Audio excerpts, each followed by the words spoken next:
સુરત શહેરમાં અલગ અલગ સ્થળોએ ગેરકાયદેસર પ્રવૃત્તિઓ સામે કડક કાર્યવાહી કરવામાં આવી રહી છે। ભેસ્તાન વિસ્તારમાં માથાભારે બુટલેગર યુસુફ તેણી, જેની સામે અગાઉ પોલીસ પર ગાડી ચડાવવાની ઘટના સહિત કુલ 8 જેટલા ગુના નોંધાયેલા છે, તેના દ્વારા સરકારી મિલકત પર કરવામાં આવેલા ગેરકાયદેસર દબાણોને દૂર કરવાની કામગીરી હાથ ધરાઈ છે। ભેસ્તાન આવાસમાં આવેલા આ ગેરકાયદેસર બાંધકામોને હટાવવા માટે ભેસ્તાન પોલીસ અને સુરત મહાનગરપાલિકાની ટીમે સંયુક્ત રીતે કાર્યવાહી કરી। ઓપરેશન દરમિયાન ડીસીપી, એસીપી અને પીઆઈ કક્ષાના અધિકારીઓ ઘટના સ્થળે ઉપસ્થિત રહ્યા હતા। ગુનેગારો વિરુદ્ધ એક તરફ સકંજો કસાઈ રહ્યું છે, આ સાથે સાથે સુરતના બુટલેગર યુસુફ તેણીના ગેરકાયદેસર દબાણો દૂર કરવાની કાર્યવાહી હાથ ધરવામાં આવી હતી। ભેસ્તાનના માથાભારે બુટલેગર છે તેની વિરુદ્ધ હવે કાર્યવાહી કરવામાં આવી અને જ્યારે દબાણની કાર્યવાહી થઈ ત્યારે ઓપરેશન દરમિયાન ડીસીપી, એસીપી, પીઆઈ કક્ષાના અધિકારીઓ પણ ઘટના સ્થળે હાજર રહ્યા હતા।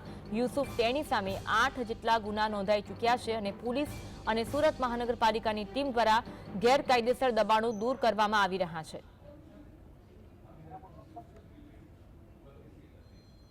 આજ અંગે વધુ વાત કરીશું। સ્વતઃ સાહિસ અમારી સાથે લાઈવ જોડાયા છે।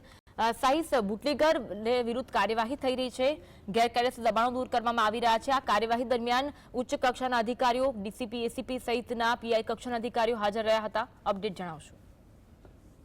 બિલકુલ ચોક્કસપણે સુરત શહેર પોલીસ દ્વારા 100 કલાકનો અલ્ટિમેટમ બાદ કાર્યવાહી યથાવત જોવા મળી રહી છે। સૌપ્રથમ સુરત શહેર પોલીસ દ્વારા લિસ્ટેડ લોકોનો જે છે યાદી તૈયાર કરવામાં આવી હતી અને યાદીની અંદર સજ્જુ કોઠારી, આરિફ મંડી સહિત અલગ અલગ જે લિસ્ટેડ અસામાજિક તત્વો હતા તે લોકોના નામો પણ સામે આવ્યા હતા અને તે લોકો સામે કાર્યવાહી પણ કરવામાં આવી હતી। પરંતુ લિસ્ટેડ બુટલેગર યુસુફ તેણી જે ભેસ્તાન વિસ્તારમાં રહેતો હોય છે અને તેના દ્વારા અગાઉ ભેસ્તાન પોલીસ પર ગાડી પણ ચડાવી દેવામાં આવી હતી અને તેને લઈને પોલીસ દ્વારા તેને પકડી પાડી તેની જાણ પણ ઠેકાણે લાવી હતી। આખરે પોલીસ દ્વારા યુસુફ તેણીના જે ગેરકાયદેસર દબાણો હતા તે પણ દૂર કરવાની કામગીરી જે છે તે કરવામાં આવી હતી।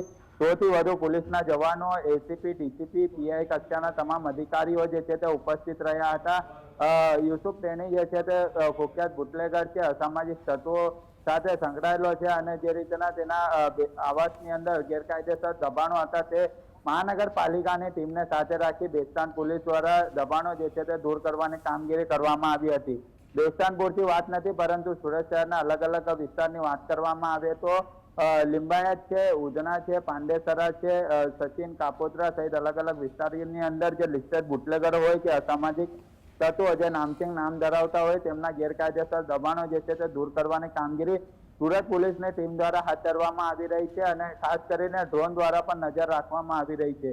એટલું જ નહીં, પરંતુ ડિમોલેશન દરમિયાન ડ્રોન પણ સાથે રાખવામાં આવતું હોય છે અને ડ્રોન દ્વારા ખાસ નજર રાખવામાં આવતી હોય છે। અસામાજિક તત્વોને હવે છોડવામાં નહીં આવે તેવી વાત સુરત પોલીસ દ્વારા હાથ ધરવામાં આવી રહી છે। ત્યારે સુરત પોલીસની ટીમો હવે કામગીરી કરતી જે છે તે નજરે પડી રહી છે, કારણ કે અમદાવાદની ઘટના બાદ સુરત પોલીસનું તંત્ર હરકતમાં આવ્યું હતું અને ત્યારબાદ કામગીરી જે છે તે કરવામાં આવી હતી। પરંતુ ચોક્કસપણે વાત કરવામાં આવે ત્યારે સુરત પોલીસની ટીમ કોમ્બિંગ કરતી હોય ત્યારે આવા ગેરકાયદેસર દબાણો કેમ નથી દેખાતા તે પણ એક મોટો પ્રશ્ન ઉપસ્થિત થતો હોય છે। ત્યારે ડીજીના આદેશ બાદ સુરત પોલીસનું તંત્ર હવે જાગ્યું છે અને ત્યારબાદ કાર્યવાહી જે છે તે કરતું નજરે પડી રહ્યું છે। આ કાર્યવાહી યથાવત રહેશે તેવી વાત સુરત પોલીસ દ્વારા કરવામાં આવી છે। બિલકુલ, સુરત, અમદાવાદ એવા વડોદરા જેવા અલગ અલગ શહેરોમાં અસામાજિક તત્વો વિરુદ્ધ કાર્યવાહી થઈ રહી છે, પરંતુ કડક કાર્યવાહીની ખૂબ જ જરૂર છે। અત્યારે તો બુટલેગર વિરુદ્ધ જે કાર્યવાહી થઈ છે, પરંતુ એક ઠોસ અને કડક કાર્યવાહીની પણ અહીંયા જરૂર છે।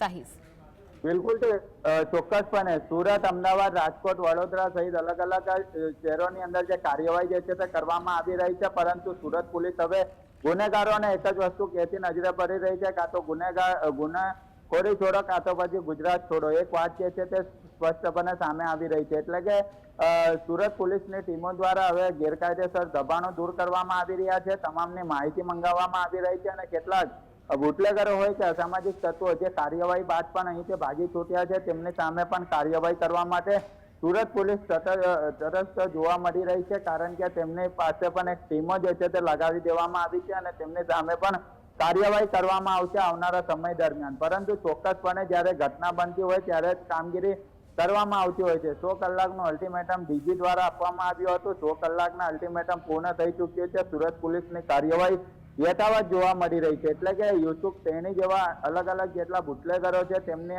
ઉપર તો તવાઈ બોલાવવામાં જ આવી છે, પરંતુ ગુસ્તીટોકના આરોપી જેવા આરિફ મેંડી, સજ્જુ કોઠારી જે અલગ અલગ જે ગુસ્તીટોકના આરોપીઓ હતા તેમની સામે પણ કાર્યવાહી જે છે તે કરવામાં આવી રહી છે અને આ કાર્યવાહી યથાવત રહેશે તેવી વાત સુરત શહેર પોલીસ કમિશનર અનુપમસિંહ ગેહલોત દ્વારા કરવામાં આવી છે. જી આભાર સાહિસ જોડાવા માટે અને માહિતી આપવા માટે.